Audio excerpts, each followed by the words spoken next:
આપ જોઈ રહ્યા છો સ્પાર્ક ટુડે ન્યૂઝ। સંગીતની દુનિયામાં જેનો અવાજ કોકિલ કંઠી કહેવામાં આવે છે, એટલે કે એવા લતા મંગેશકરજીની બીજી પુણ્યતિથિ યોજવામાં આવી। વાઘોડિયા રોડ સૂર્યનગર ગરબા ગ્રાઉન્ડની પાછળ જ સંગીત પ્રેમીઓ દ્વારા સંગીત પ્રેમી ગ્રુપ દ્વારા જ્યારે આ લતા મંગેશકરજીની બીજી પુણ્યતિથિ યોજવામાં આવી, જેમાં જ તેઓના સૂરના માનમાં સંગીત ગાવામાં આવ્યું, એટલે કે તેઓને લગતા જે ગીતો છે તે ગાવામાં આવ્યા, સાથે જ શ્રદ્ધાંજલિ પણ પાઠવવામાં આવી। આજે લતા મંગેશકરજીની પુણ્યતિથિ છે બીજી, શું કહેશો એના માટે અને શું કાર્યક્રમ રાખ્યો છે આજે એમના? ભારતના મહાન ગાયક કલાકારા સ્વર્ગીય લતા મંગેશકરજીનું નામ દરેકના દિલમાં વસેલું જ છે। તમે નાના બાળકો લો કે વડીલો લો કે યુવાનો લો, આજે એમના ગીતો તમે રેડિયો ચાલુ કરો એટલે એમના ગીતો આપણે સાંભળી રહ્યા છીએ। બચપનથી લઈને જુવાની ને પછી ઉંમરમાં સિનિયર સિટીઝનમાં પણ લોકો એમના ગીતો સવારથી રાત સુધી સાંભળતા હોય છે। લતાજી આપણા જીવનનો એક અભિન્ન અંગ જેવો એમનો અવાજ બની ગયો છે કે આપણા દરેક દુઃખ સુખના પ્રસંગોમાં આપણે એમના ગીતો સાંભળીએ છીએ। હવે તો મોબાઈલની ફેસિલિટી થઈ ગઈ, તો લતાજીનો પણ આપણું પણ એક અમે લોકો અહીંયા એમના ફેન્સ છે। અમે સંગીત પ્રેમી ગ્રુપ તરફથી આજે એમની પુણ્યતિથિ નિમિત્તે એમને આ સ્વરાંજલિ એમના ગીતો દ્વારા એમને શ્રદ્ધાંજલિ અર્પણ કરવાનો અમે આ પ્રોગ્રામ રાખ્યો છે। શું નામ આપણું? નિખિલ પુરોહિત, સંગીત પ્રેમી ગ્રુપ, વડોદરા। આજે લતા મંગેશકરજીની બીજી પુણ્યતિથિ છે અને આજરોજ શું આપણે કાર્યક્રમ રાખ્યું છે અને શું કયા વિસ્તારમાં રાખ્યું છે?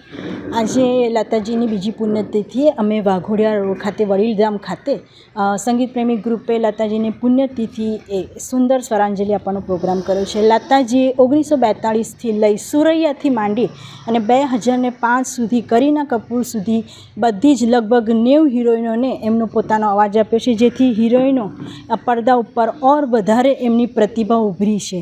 લતાજીની ગાયકી માટે એ કહેવાય છે કે એમની ગાયકીમાં એક દેવી તત્વ સમાયેલું હતું એવું લાગે છે, એટલે એમને સરસ્વતી દેવીની પણ ઉપમા આપવામાં આવે છે। લતાજીની ગાયકી એટલી સુંદર હતી, ગીતોમાં એમનો એટલો વિશ્વાસ હતો, સાથે સાથે આપણા લતાજીને ભારત રત્ન, પદ્મશ્રી, પદ્મભૂષણ અને લાઈફ ટાઈમ એચિવમેન્ટ એવોર્ડ પણ આપવામાં આવ્યા છે। ફિલ્મફેર એવોર્ડમાં પણ એમને 7 ફિલ્મફેર એવોર્ડ મળ્યા છે, નેશનલ એવોર્ડમાં એમને 3 મળ્યા છે। લતાજીની ગાયકીનું અમે એક જ કહીએ કે એમના તોલે આજે કોઈ બીજું આવી શકે એવું નથી, આપણું અનમોલ રતન છે લતાજી।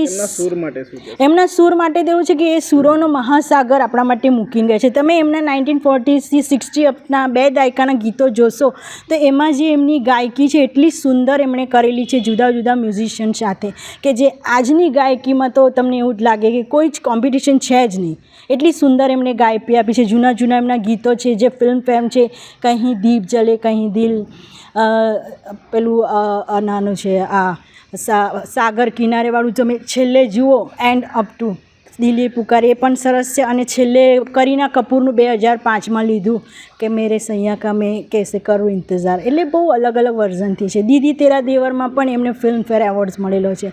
બેંગોલી જર્નલિસ્ટ એસોસિએશન તરફથી પણ એમને સારા એવા એવોર્ડ્સ મળેલા છે, એટલે આટલી સુંદર ગાયકી તો આજ સુધી હજી કોઈ આવ્યું નથી અને એમનો સૂરોનો મહાસાગર છે। તો આપણે આજના દિવસે એ જ પ્રાર્થના કરી કે એમની કૃપા આપણા પર વરસે અને આપણે સુંદર સંગીતની સંધ્યા આવી રીતે માણીએ અને એમના આશીર્વાદની કૃપાથી સંગીતમાં પણ આપણે નિપુણ થઈએ। શું નામ આપણું? અલકા પંચાલ, સંગીત પ્રેમી ગ્રુપ, ઇવેન્ટ મેનેજર।